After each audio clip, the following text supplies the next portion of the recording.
اللہ رب العالمین کا کروڑ کروڑ فضل، بے حد احسان کہ اس نے زندگی میں ایک مرتبہ پھر ہمیں یہ خوشیوں والا دن عید الفطر عطا فرمایا۔ اور یہ دن اللہ تبارک و تعالیٰ نے کئی خوشیوں کا مجموعہ بنا کر اہل اسلام کو عطا فرمایا ہے۔ ایک تو وہ خوش نصیب مسلمان کہ جو رمضان المبارک میں روزے رکھ کر اللہ کی عبادت کر کے اللہ رب العالمین کے حضور اپنے سجدوں کا اور اپنی عبادتوں کا وہ پیارا انداز اختیار کر کے کہ جو اللہ تعالیٰ کی بارگاہ میں قبولیت کا ذریعہ و سبب ہے، اللہ تعالیٰ کے قرب کو حاصل کر کے پھر یہ انعام کی صورت میں اللہ رب العالمین ان اپنے بندوں کو یوم الفطر، جسے یوم الجوائز بھی کہا گیا، جس طرح ہم عید سے پہلے والی رات کو لیلۃ الجائزہ کہتے ہیں، اسی طرح اگلے دن کو یوم الجوائز کہتے ہیں۔ لیلۃ الجائزہ کا اور یوم الجوائز کے معنی یہ ہیں کہ یہ انعام کی رات ہے اور انعام کا دن ہے، تو یہ انعام ان خوش نصیبوں کے لیے ہے کہ جنہوں نے اللہ تبارک و تعالیٰ کی رضا کے مطابق اس ماہ مبارک کو گزارا، تو ان کے لیے یہ مہینہ خوشیوں کا ذریعہ و سبب ہے۔ وہ خوش نصیب جنہوں نے رمضان کی راتوں میں کھڑے ہو کر قرآن مجید فرقان حمید کی تلاوت کو سنا، جنہوں نے شب قدر کو رمضان مبارک کی تاک راتوں میں تلاش کیا، اور وہ خوش نصیب کہ جنہوں نے اللہ تبارک و تعالیٰ کے لیے اس نزول قرآن کے مہینے کو قرآن پاک کے نازل ہونے کی خوشی کے طور پر اس مہینے کی قدر و منزلت کو سمجھا، اور پھر اللہ تعالیٰ جو اس مہینے میں عبادت کرنے والوں کو رحمتیں، برکتیں اور مغفرت کے وعدے عطا فرماتا ہے، تو ان خوش نصیبوں کے لیے یہ خوشی کا،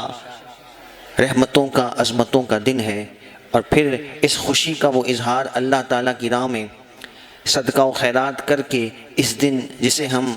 صدقہ فطر کہتے ہیں، وہ اپنی خوشی کا اللہ کی راہ میں مال خرچ کر کے اظہار بھی کرتا ہے۔ تو یہ کئی خوشیوں کا مجموعہ اللہ تعالیٰ نے ہمیں عطا فرمایا ہے، اور یقین کیجئے یہ اسلام کا ہی حسن ہے کہ اس نے ہمارے تہواروں کو بھی عبادت کا درجہ دے دیا ہے۔ نبی کریم علیہ السلام جب مدینہ منورہ تشریف لائے تو حضور علیہ السلام کے تشریف لانے سے پہلے اہل مدینہ میں کچھ تہوار رائج تھے، وہ میلہ لگایا کرتے اور کھیل تماشے کیا کرتے تھے۔ جب نبی کریم علیہ السلام مدینہ منورہ ہجرت کر کے تشریف لائے تو آقا کریم علیہ السلام نے اہل مدینہ سے پوچھا، جو حضور کے تشریف لانے سے پہلے جو وہاں میلے ہوا کرتے تھے اور کھیل تماشے ہوتے تھے، تو انہوں نے کہا کہ 2 دن ہیں، اور یہ وہ 2 دن تھے کہ جن کی بنیاد،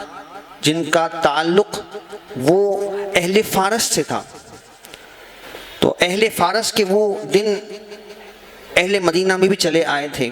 اور وہ اس کو سیلیبریٹ کرتے تھے۔ نبی کریم علیہ السلام نے اہل ایمان کو، مسلمانوں کو منع فرما دیا، فرمایا کہ اللہ تعالیٰ نے تمہیں اس سے بہتر 2 دن عید الفطر اور عید الاضحیٰ عطا فرمائے ہیں۔ اور یہ جیسا کہ میں نے عرض کیا کہ اسلام کا ہی حسن ہے کہ اس نے ہمارے تہواروں کو بھی عبادت بنا دیا ہے، کہ عید کے دن انسان اٹھتا ہے، نماز فجر ادا کرتا ہے، اس سے پہلے وہ عید کے لیے اہتمام کرتا ہے، نبی پاک علیہ السلام کی سنتوں کو اپناتا ہے۔ حضور کی کیا سنتیں ہیں؟ نبی پاک علیہ السلام عید الفطر میں آقا دو عالم صلی اللہ تعالیٰ علیہ وسلم کی سنتیں یہ ہیں کہ آپ غسل فرماتے، آپ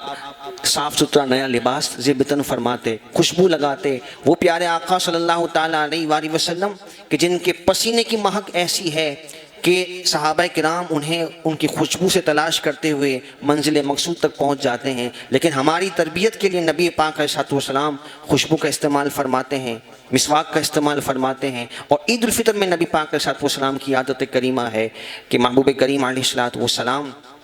آپ کچھ نہ کچھ تناول فرما کر نکلا کرتے، کھجور تناول فرماتے اور طاق عدد میں آپ تناول فرماتے، اور نبی پاک علیہ السلام کا یہ معمول ہے کہ جس راستے سے آپ عیدگاہ کی طرف تشریف لے جاتے اس سے متبادل راستہ واپسی میں راستے کو تبدیل کر کے نبی پاک علیہ السلام گھر کی طرف واپس تشریف لے جاتے۔ تو میں عرض یہ کر رہا تھا کہ ایک مسلمان جو حضور کا امتی ہے، حضور سے محبت کرنے والا ہے، حضور کی محبت میں حضور کی سنتوں کو اپنائے گا، اس پر بھی اللہ تعالیٰ اسے جو ثواب عطا فرمائے گا۔ پھر اللہ کے گھر میں آئے گا، وہ بھی ثواب کا ذریعہ ہے۔ پھر مسلمانوں سے معانقہ مصافحہ کرے گا، یہ بھی اللہ تعالیٰ کی طرف سے ثواب کا ذریعہ ہے۔ پھر جو ہے وہ اپنے رشتہ داروں اعزا اقربا سے وہ ملاقات کرے گا، ان سے ملنے جائے گا، یہ بھی کار خیر ہے، ثواب کا ذریعہ ہے۔ تو ایک تہوار ہے، خوشی کا موقع ہے، لیکن اللہ تعالیٰ نے ہمیں اتنی ساری اس میں گویا کہ عبادت کے مواقع عطا فرما دی، ثواب کے ذخائر عطا فرما دی۔ تو رب کا فضل ہے اور یہ اسلام کا حسن ہے کہ انسان بندہ مومن کے ہر عمل کو عبادت کا درجہ عطا فرما دیتا ہے، بس اس کی جہت درست ہو اور اللہ اور اس کے رسول کے حکم کی اتباع اور پیروی اس میں شامل ہو۔ عید کے دن جہاں ہم بہت سارے دیگر کام کرتے ہیں، اپنے مرحومین کو ہم ضرور یاد رکھیں، انہیں ثواب کے تحائف پہنچائیں، اور ہو سکے تو ان کی قبروں پر حاضر ہو کر انہیں ثواب کا تحفہ پیش کریں۔ اور نبی کریم علیہ السلام نے یہ تعلیم فرمائی کہ جب قبرستان جاؤ تو مسلمانوں کو سلام کیا کرو، وہ تمہارے سلاموں کا جواب بھی دیتے ہیں۔ ہم تو اہل ایمان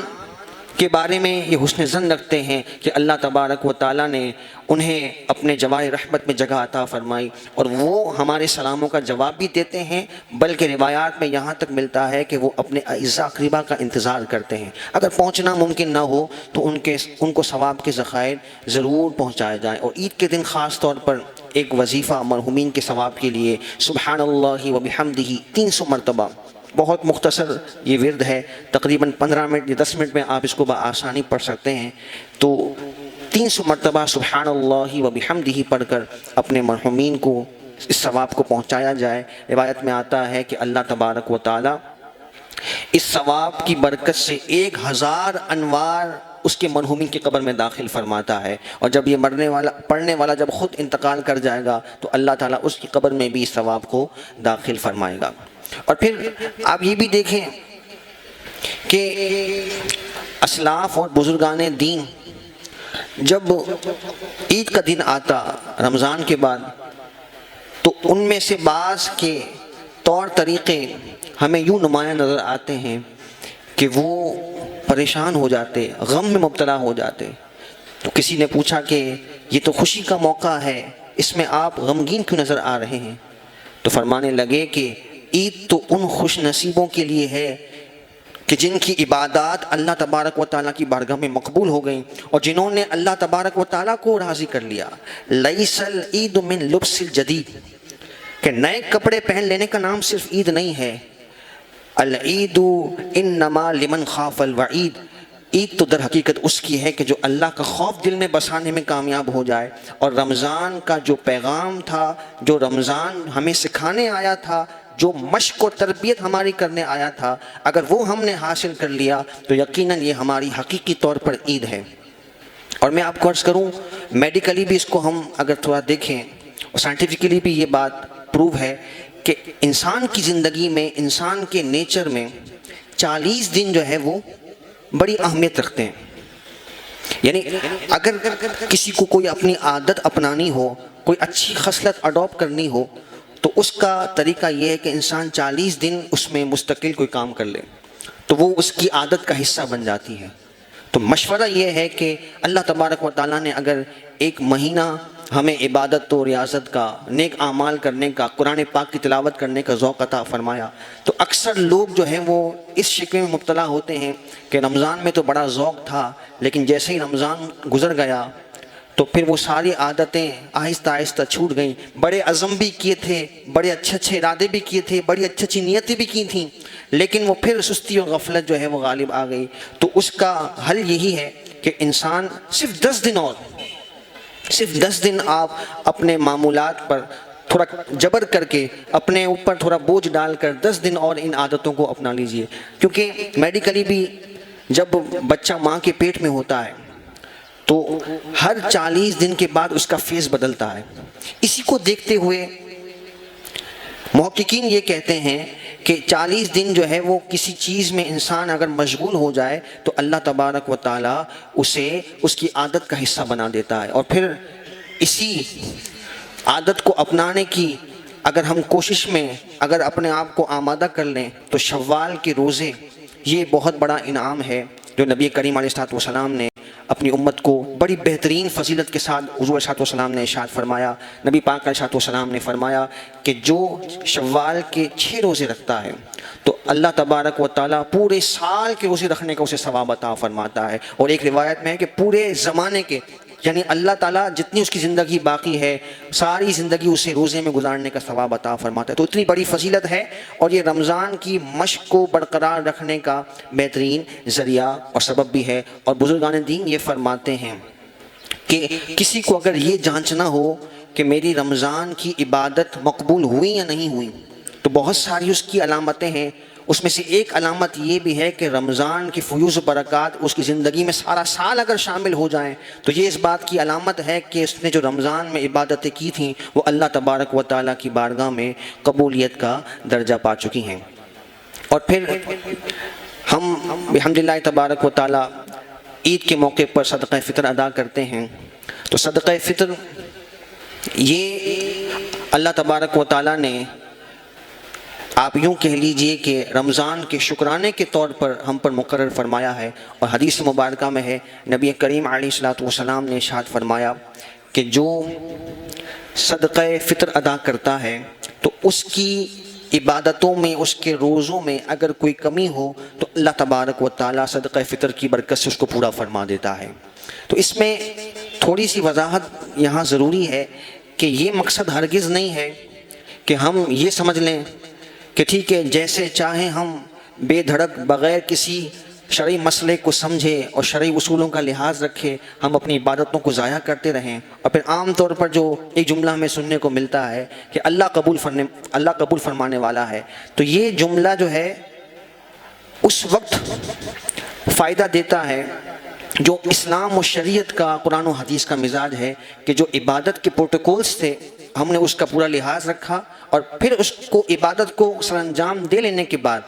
پھر اس کا معاملہ ہم اللہ تعالیٰ کے سپرد کر دیں کہ اللہ تبارک و تعالیٰ اسے قبولیت کے منازل تک پہنچانے والا ہے۔ یہ نہیں ہے کہ ہم نے سارے اس کے تقاضوں کو، اس کے اصولوں کو اور احکامات کو فراموش کر لیا اور پھر ہم اللہ تبارک و تعالیٰ کی بارگاہ میں قبولیت کی تمنا لیے بیٹھے رہیں۔ یہ بھی یاد رکھیے گا کہ اللہ تبارک و تعالیٰ نے جو صدقہ فطر مسلمانوں پر مقرر فرمایا ہے اس کا تعلق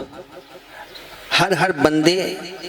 کی اپنی اپنی ذات کے اعتبار سے علیحدہ علیحدہ ہے، یعنی ہر بندہ جو صاحب استطاعت ہے وہ اپنی جانب سے اور اپنی نابالغ اولاد کی جانب سے صدقہ فطر ادا کرے گا۔ اور اگر جس طرح ہمارے یہاں بحمدللہ ایک اچھا رواج ہے کہ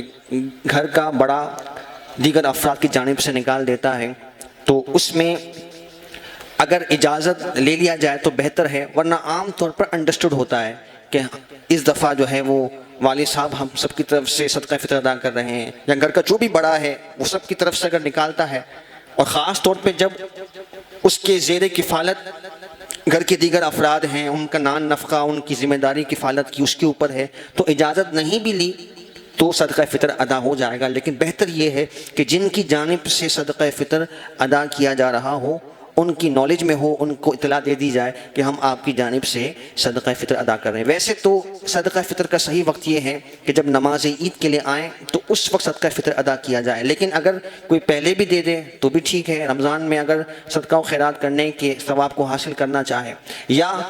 اگر خدا نخواستہ کسی وجہ سے عید کے دن نہیں دے سکا، کوئی مجبوری ہو گئی یا بھول گیا، تو اس پر زندگی بھر یہ واجب برقرار رہے گا،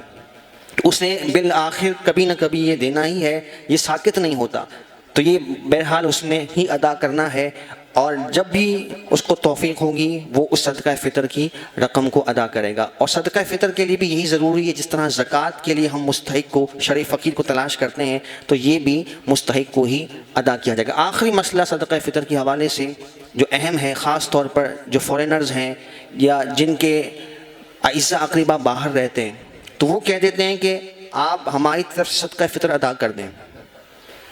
تو اس میں جو ہے یہ خیال رکھا جائے گا کہ جو بندہ جس کی طرف سے صدقہ فطر ہم ادا کر رہے ہیں وہ جہاں موجود ہے اس کی لوکیشن کا اعتبار ہوگا۔ مثال کے طور پر اگر کوئی عرب شریف میں ہے، مدینہ منورہ میں ہے، تو وہاں مثال کے طور پر آج کل 10 ریال کا نصاب صدقہ فطر کا بنتا ہے، تو کم سے کم 10 ریال کی اماؤنٹ ہم یہاں کے حساب سے اگر ہم پاکستان میں اس کی ادائیگی کر رہے ہیں تو 750 روپے بنتی ہے تقریباً، تو وہ آپ جو ہے وہ ادا کریں گے۔ تو جس بندے کی طرف سے ادا کیا جا رہا ہے، جس لوکیشن پر وہ موجود ہے، وہاں کے حساب سے ہم دیکھیں گے کہ صدقہ فطر کی رقم کتنی ہے۔ تقریباً 2 کلو آٹے کی مقدار کے برابر یہ صدقہ فطر کی رقم بنتی ہے۔ اللہ تبارک و تعالی ہمیں اس مبارک دن کی برکتیں نصیب فرمائے۔